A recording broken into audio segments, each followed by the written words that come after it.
दोनों साइड अभी छोट बार हो। मिक्स बाय राजा नीतीश यादव। सैया बढ़े दोनों साइड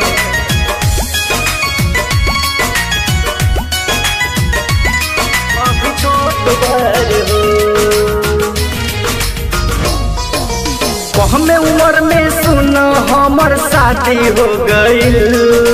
कहमे उम्र में सुना हमर शादी हो गईल।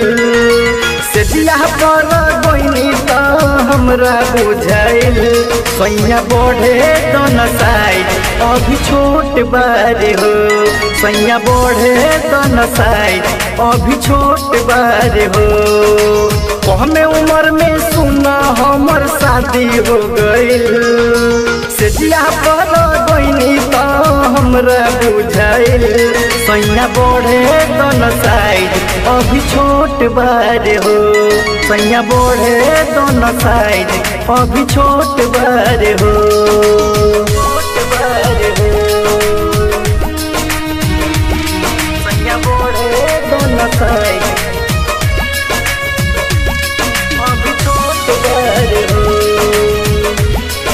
Recording by MS Films, Hedhara. सैया बढ़े दोनों साइड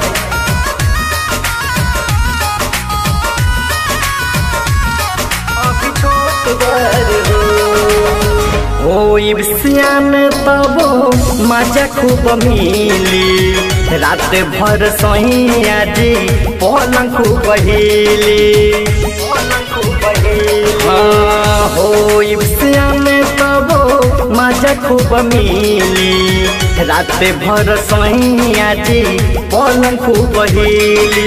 लागत है कि सैया हमर तुर दे वकीली। जबरी पर सैया तो मजा न मिली।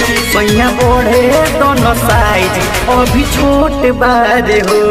सैया बढ़े दोनों साइड अभी छोट बार हो। छोट बार हो। सैया बढ़े दोनों साइड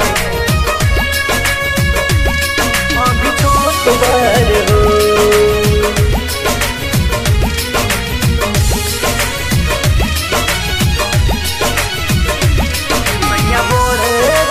साइड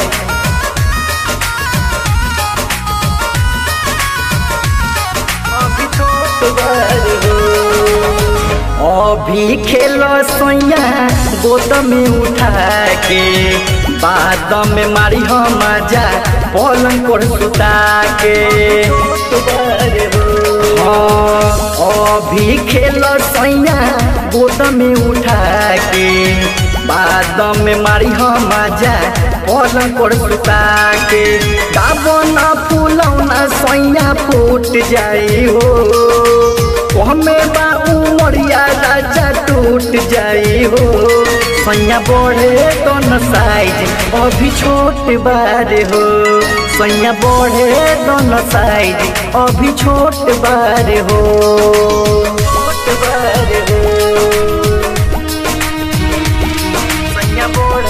दोनों साइड अभी छोट बार हो।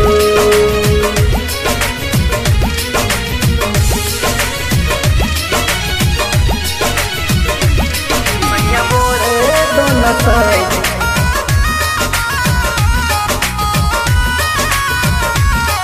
अभी छोट बार हो। अशोक दीवाना पिया बाहर निदारदा। हमरा जवानिया के उड़ा दे लगारदा। उड़ा दे लगारदा। अशोक दीवाना पिया बाहर निदारदा।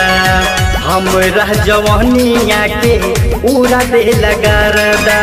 राजन देश कोहे तो बात न बुझे हो। उमर 37 जाके तू कह हो। सैया बढ़े दोनों साइड अभी छोट बार हो। सैया बढ़े दोनों साइड अभी छोट बार हो।